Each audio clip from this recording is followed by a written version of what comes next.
क्या है जलपरी का रहस्य और क्या सच में जलपरी एग्जिस्ट करती हैं? और गांधी परिवार की ऐसी काली सच्चाई जो आज तक आपसे छुपाई गई, और आखिर कैसे इस 60 साल के बुढ़े ने बना ली ऐसी बॉडी कि कोई भी देखकर चौंक जाए। अब ऐसी अजीबोगरीब इंसान जिसने अपने पूरे शरीर को कीड़े मकोड़े के टैटू से ढक रखा है, पर क्यों, वजह जानकर आप चौंक जाएंगे। और भारत पर सैकड़ों सालों तक राज करने के बावजूद भी कभी मुगल नेपाल पर कब्जा क्यों नहीं कर सके। फैक्ट नंबर 12, जलपरी समुद्र में रहने वाला एक ऐसा जीव है जिसके बारे में किस्से कहानियों में काफी ज्यादा बात की गई है और कई मूवीज भी जल परियों पर बेस्ड है। पर क्या आप जानते हैं कि क्या असलियत में जल परियां होती हैं? दोस्तों, जल परियों के अस्तित्व के बारे में अगर बात की जाए तो कई किस्से और कहानियों में जल परियों का जिक्र किया गया है। भारत ही नहीं बल्कि कई देशों के किस्से कहानियों में जल परियों का जिक्र देखने को मिलता है, जिससे ये बात तो साफ है कि पुराने जमाने में जल परियां रही होंगी। विज्ञान भी इस बात को नकारता नहीं है। वैज्ञानिकों के मुताबिक हो सकता है कि विकास के क्रम में मानव ने पानी के अंदर रहना सीख लिया है और वही जलपरियां हैं। भारत और विदेशों में बहुत से लोग जलपरी को देखने का दावा कर चुके हैं, हालांकि अभी तक वैज्ञानिकों को इसका कोई पुख्ता सबूत नहीं मिला है। ऐसे में ये कह पाना मुश्किल है कि अब जलपरियां होती हैं या फिर नहीं। फैक्ट नंबर 11, गांधी और नेहरू परिवार हमेशा से भारत की राजनीति का हिस्सा रहे हैं। ऐसे में इस परिवार पर कई बार कई ऐसे आरोप लग चुके हैं जो बहुत ही ज्यादा संगीन है। आइए जानते हैं गांधी और नेहरू परिवार के ऊपर लगे कुछ ऐसे ही आरोपों या फिर कॉन्स्पिरेसी थ्योरीज के बारे में। अगर बात की जाए नेहरू परिवार की तो आपको जानकर हैरानी होगी कि जवाहरलाल नेहरू के दादा सुन्नी मुस्लिम थे, और ऐसा मैं नहीं बल्कि कई रिपोर्ट्स दावा करती हैं। वहीं जवाहरलाल नेहरू जिन्होंने भारत को आजाद करवाने में अपना योगदान निभाया था, उनके बारे में कहा जाता है कि वो बहुत ही अय्याश किस्म के थे और उनके कई महिलाओं के साथ संबंध रहे। उनकी बेटी इंदिरा गांधी के बारे में भी लेखक कैथरीन फ्रैंक ने अपनी किताब Indira the life of Indira Nehru Gandhi में बताया है कि इंदिरा गांधी के संबंध अपने जर्मन टीचर, अपने पिता के सेक्रेटरी, अपने योगा टीचर और विदेश मंत्री दिनेश सिंह के साथ रहे थे। फैक्ट नंबर 10, अभी स्क्रीन पर आप जिस शख्स को देख रहे हो वो 60 साल के हैं, लेकिन इतनी ज्यादा उम्र में उन्होंने इतनी कमाल की बॉडी बना रखी है कि जवान लोग भी इन्हें देखकर हैरान रह जाते हैं। दरअसल इनका नाम स्टीव रैम्सडेन है, जो कि ब्रिटेन के रहने वाले हैं। 1 साल पहले ये बहुत ही ज्यादा परेशानियों से जूझ रहे थे और कई बीमारियों ने इनके शरीर में जगह बना रखी थी, लेकिन फिर इन्होंने मेहनत करना शुरू कर दिया और फिर आप देख ही सकते हैं कि इनकी बॉडी आज किस तरह की दिखती है। 1 साल पहले ये कुछ इस तरीके के दिखाई देते थे, पर आज ये कुछ ऐसे मस्कुलर बॉडी बिल्डर दिखाई देते हैं जिनसे पंगा लेने से कोई पहले 10 बार सोचेगा। फैक्ट नंबर 9, मुगलों ने हमारे भारत पर सैकड़ों सालों तक राज किया, पर आपको जानकर हैरानी होगी कि इतने सालों तक भारत पर राज करने के बावजूद भी मुगलों ने कभी भारत के करीबी देश नेपाल पर हमला करने की कोशिश नहीं की।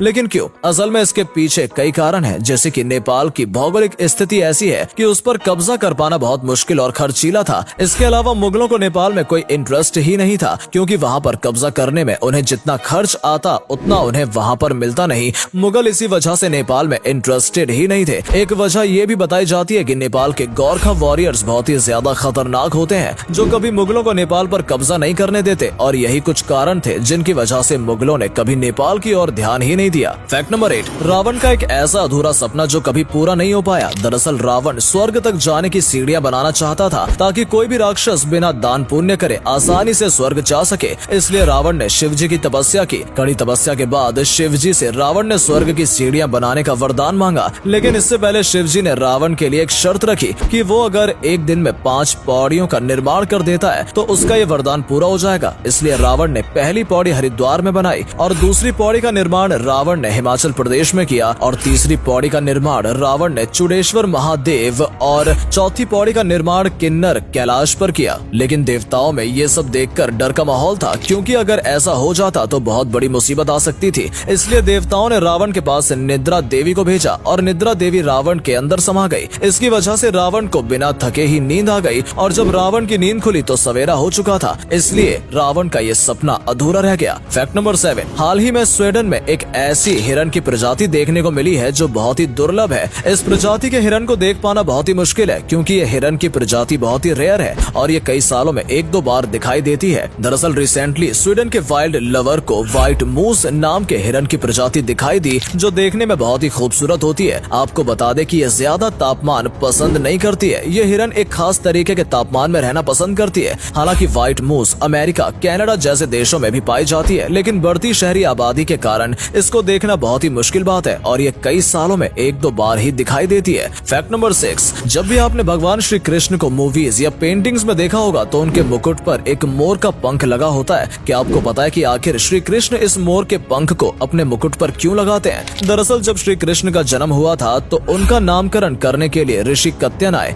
ऋषि ने श्री कृष्ण की कुंडली को देखकर बताया कि इनकी कुंडली में ऐसा योग है जिससे इनका सामना एक सांप से होगा। तब ऋषि ने श्री कृष्ण की माँ से कहा कि अगर तुम अपने बेटे को सुरक्षित रखना चाहती हो तो कृष्ण के माथे पर मोर पंख लगाया करो। और ऋषि ने श्री कृष्ण की माँ को हरिद्वार के बलवा पर्वत का पता बताया। कहा जाता है कि यहाँ पर सबसे ज्यादा मोर रहते हैं, इसलिए यहाँ पर सबसे पहली बार श्री कृष्ण के मुकुट पर मोर का पंख लगाया गया था। पंख लगाते ही मोर श्री कृष्ण के चारों ओर नाचने लगे और कुंडली के अनुसार भगवान श्री कृष्ण का मुकाबला कालिया नाग से हुआ था। फैक्ट नंबर 5, आज के समय में कपड़ों को साफ करने के लिए एक से बढ़कर एक डिटर्जेंट पाउडर है जिनको कपड़े धोने के लिए यूज किया जाता है। पर क्या आप जानते हैं कि 19वीं शताब्दी के समय भारत में जब कोई भी साबुन या डिटर्जेंट पाउडर का निर्माण नहीं हुआ था तो उस समय भारत के लोग अपने कपड़ों को कैसे धोते थे, कैसे साफ करते थे? असल में हमारा भारत शुरू से ही जड़ी बूटियों और वनस्पति से संपन्न रहा है और उस समय भारत में एक पेड़ हुआ करता था जिसको रीठा कहा जाता था और उस समय सभी लोग कपड़े धोने के लिए इसी रीठे का इस्तेमाल करते थे।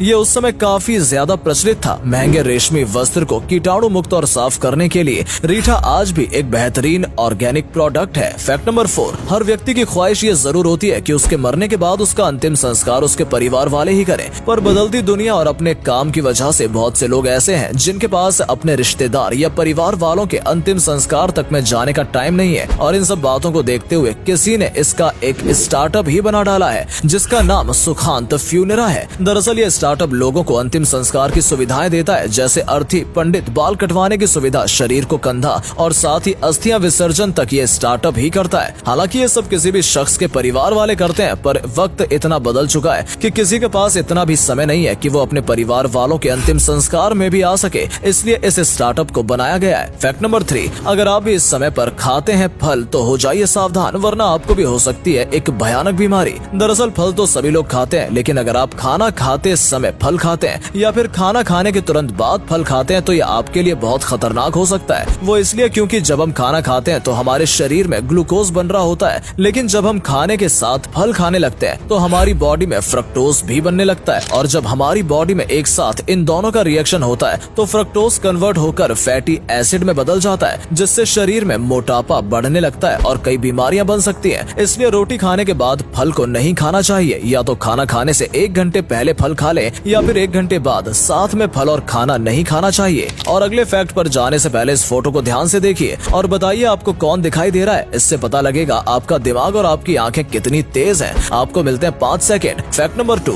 दुनिया में हर एक ऑब्जेक्ट की परछाई होती है और आपकी भी परछाई होगी, लेकिन क्या हो अगर आपसे ये कहा जाए कि आपकी परछाई को भी टैक्स भरना पड़ेगा? तो शायद आप कंफ्यूज हो जाएं, लेकिन इटली के कोनेग्लियानो शहर में परछाई को भी टैक्स देना पड़ता है। अगर आपकी दुकान है और आपकी दुकान में कोई ऐसी चीज है जिसकी परछाई नीचे जमीन पर पड़ रही है तो उस परछाई का टैक्स शैडो टैक्स के रूप में लिया जाएगा, जो कि 100 यूरो होता है, जिसको थाने में जमा किया जाता है। हालांकि ये नियम केवल इटली में ही है, बाकी और किसी जगह पर ऐसे नियम को लागू नहीं किया गया है। फैक्ट नंबर 1, मिलिए माइकल अमोये से, जिन्हें अपने शरीर पर टैटू करवाने की सनक सवार है। इन्हें शरीर पर टैटू करवाने का इतना ज्यादा शौक है कि अब तक ही अपने शरीर पर 864 टैटूज करवा चुके हैं। माइकल के मुताबिक उन्हें सपने में कीड़े मकोड़े दिखाई देते थे जिन्हें वो सपने में खाने लगते थे और अपने इसी डर को दूर करने के लिए उन्होंने शरीर पर कीड़े मकोड़े के टैटू करवाने शुरू कर दिए, जो धीरे धीरे उन्हें पसंद आने लगा और अब तक माइकल ने 864 कीड़े मकोड़े के टैटूज अपने शरीर पर करवा लिए हैं। और माइकल के मुताबिक वो अभी रुकने वाले नहीं है, बल्कि अभी वो और भी टैटूज अपने शरीर पर करवाएंगे।